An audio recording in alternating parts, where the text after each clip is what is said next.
ये जो स्थिति खड़ी हुई है आपके सामने, उससे आप कैसे बाहर निकलेंगे? अभी बंधकों को लेकर तस्वीर साफ नहीं है। 200 ताबूत जो भेजे गए हैं उसके बारे में डिटेल्स बता दीजिए। 200 ताबूत भेजने की वजह क्या रही है? देखिए, जब लड़ाई हो रही थी तो उस वक्त हर किस्म का इंतजाम किया जाता है। जंग और जदल में हॉस्पिटल्स को भी खुला रखा जाता है और पूरे इदारों के लोगों को भी छुट्टियां मंसूख की जाती हैं। इसी तरह जब ये ऑपरेशन चल रहा था तो उस वक्त वहां हर चीज प्रोवाइड की गई। वहां एम्बुलेंसेज भी गई, वहां कफन भी गए, वहां सब कुछ पहुंचाया गया कि खुदा न खास्ता को बड़ा मिसहैप ना हो जाए, क्योंकि वहां उनके बम स्क्वाड के लोग थे, उनके दहशतगर्दों ने अपने जैकेट बांधी हुई थी, तो कुछ भी हो सकता था। लेकिन मेरी आर्मी की, मेरे इदारों की स्ट्रेटेजी इतनी बेहतरीन और इतनी सुपर थी कि उन्होंने उनको टारगेट करके, निशाना बना करके उन दहशतगर्दों को जिन्होंने बारूद से भरी जैकेट पहनी हुई थी, पहले उनको उड़ाया। जब उनको उड़ाया तो वो खतरा खत्म हो गया कि खुदा ना खास्ता मेरे लोगों की शहादतें होंगी, मेरे लोग दुनिया से जाएंगे, तो उनको बेहतरीन तरीके से बचा लिया गया। लेकिन इंतजामात बहुत जरूरी होते हैं इस तरह के करने। कफन भी भेजने थे, वहां एम्बुलेंसेज भी भेजनी थी, वहां मेडिसिन भी भेजनी थी, हॉस्पिटल्स को भी खुला रखना था। पूरी तो कुल कैजुअल्टीज के बारे में आप क्या जानकारी दे सकते हैं डॉक्टर इरशाद, ये भी बता दीजिए। किसके बारे में? टोटल कैजुअल्टीज कितनी हुई है वहां पर?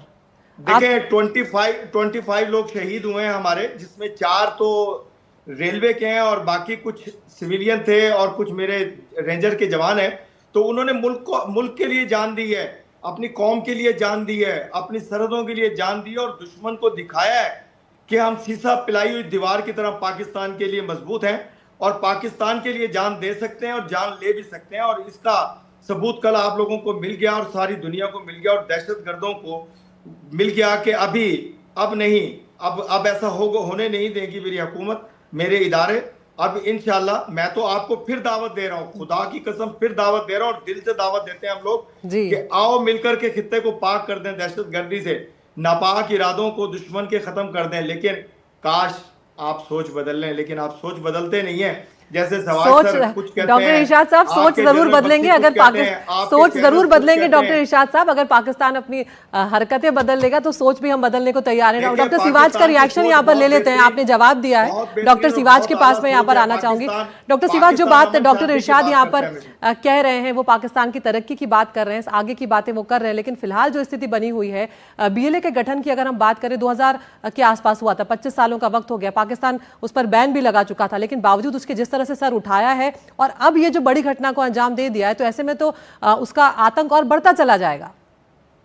हाँ बिल्कुल, देखो सच्चाई ये है कि जो क्यों बलूचिस्तान के लोग अगेंस्ट है चाइना पाकिस्तान इकोनॉमिक कॉरिडोर के, उनको ऐसा लगता है कि जो भी इंफ्रास्ट्रक्चर और जो भी इसके अंदर प्रोजेक्ट्स आ रहे हैं उनका फायदा उनको नहीं होने वाला। उनका फायदा या तो पाकिस्तान या चीनी करेंगे। उनके टेक्नीशियन, इंजीनियर, वर्कर सब चीनी आए हैं या पंजाब से आए हैं, तो उनको लगता है कि इतना ज्यादा रिसोर्सेज में रिच है बलूचिस्तान, मगर उसका फायदा बलूचिस को नहीं मिल रहा बल्कि बाकी पाकिस्तान और चीन ले रहा है। तो इसमें तो कोई शक नहीं, इसीलिए तो बलूचिस्तान लिबरेशन आर्मी जो है वो फ्रीडम स्ट्रगल कर रही है। अब हुआ क्या है, कुछ एक दिन में BLA और तहरीके तालिबान पाकिस्तान का भी एक प्रकार से गठजोड़ हो गया। वो कहते हैं ना, एनिमीज माय फ्रेंड, तो ये भी सच्चाई है। इसीलिए ये जो अभी आतंकवाद की घटनाएं हैं ये तहरीके तालिबान पाकिस्तान कर रहा है खैबर पख्तूनख्वा में, और बलूचिस्तान लिबरेशन आर्मी अगर बलूचिस्तान में कर रहा है, तो इनके अंदर काफी ज्यादा इस बार आप कहो कि इंक्रीज हुई है over a period of time. अब बात आती है कि जिस प्रकार से इरशाद साहब भी कह रहे थे कि हम मिलके आतंकवाद को लड़ते हैं, देखो सच्चाई क्या है कि आपको झांकना पड़ेगा अंदर। ये जो लश्कर तोबा जैसे मोहम्मद के आतंकवादी अपने लॉन्च पैड पे बिठा रखे हैं, जब तक आप उनको डिसमेंटल नहीं करेंगे, उनको भारत की तरफ भेजने की कोशिश नहीं करेंगे, तब तक हम लड़ नहीं सकते। अगर आपने जॉइंट लड़ना है तो आतंकवाद का साथ छोड़ दें। भारत तो कहता है कि भारत पाकिस्तान से बात करने को तैयार है, मगर talks and terrorism can not go together. हमें पता है मुंबई 2008 में जिस प्रकार से वहां पर हादसे हुए थे, हमने डोजियर पे डोजियर भेजे, हाफिज सईद, मसूद अजहर, सैयद सलाउद्दीन, ये सच्चाई है। सुन ले इरशाद साहब, सुन ले, हमने तो दहशतगर्दी आप लोग करते हैं। इरशाद साहब सुनिए नहीं, आपको टोका नहीं गया था, अपनी अपनी बात शांति से रखिए। टोकन गया प्लीज। हाँ देखो सच्चाई ये है कि इरशाद साहब ने एक और पॉइंट बोला कि आओ हम चाइना पाकिस्तान इकोनॉमिक कॉरिडोर में, देखो चाइना पाकिस्तान इकोनॉमिक कॉरिडोर जिस प्रकार से खबरें आ रही हैं उसको कितना सक्सेस होगा वो आप भी जानते हैं, मगर मैं दो बातें बताऊंगा। भारत जो है जी। एक 5th लार्जेस्ट इकोनॉमी है और आने वाले समय में 3rd लार्जेस्ट इकोनॉमी बन जाएगी। हमारी एम्प्लॉयमेंट जनरेटिंग जो स्कीम है प्रेजेंट गवर्नमेंट की वो काबिल तारीफ है। भारत को किसी की कोई जरूरत नहीं, बल्कि ये सच्चाई है आज की तारीख में जो हमने डेवलपमेंट की है करीब की 15-20 साल में वो काबिल तारीफ है। इसीलिए हम जी। 10 से 5वीं इकोनॉमी के आगे अभी 3rd बनने वाले हैं और इसी प्रकार से मिलिट्री पावर हम 4th बनने। ये सच्चाई है, इसका वजह रीजन यही है, बिल्कुल। एक स्ट्रॉन्ग डेमोक्रेटिक कंट्री। शिवाज साहब, एक फाइनल क्वेश्चन में फाइनल सवाल में एक फराज साहब से यहाँ पर लेना चाह रही हूँ। फराज साहब, अगर हम बिल्कुल अब इसके डिस्कशन को खत्म करने पर आ रहे हैं, लेकिन फराज साहब, पाकिस्तान के भीतर ही जितने मोर्चे खुले हुए हैं, पाकिस्तान को अपने स्तर पर ही कई चैलेंजेस को झेलना है यहाँ पर, उसमें जॉब्स और गरीबी अपने आप में बहुत बड़ी बात है। अगर देश दिवालिया होने की कगार पर आ जाता है तो जो बात शिवाज साहब कह रहे हैं और जो बात इरशाद साहब कह रहे हैं, कहीं ना कहीं भीतर झांकने वाली बात तो सच है ना।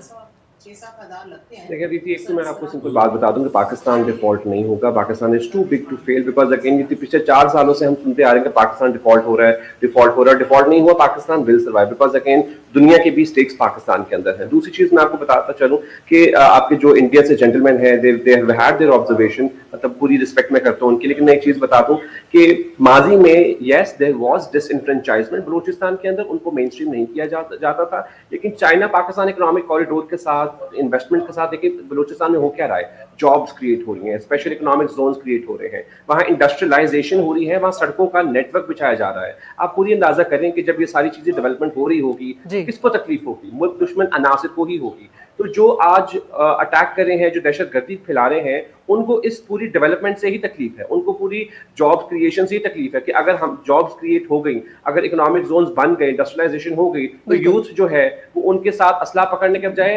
नौकरियां करेगी, वो डेवलपमेंट का हिस्सा करेगी, वो मेन स्ट्रीम हो जाएगी।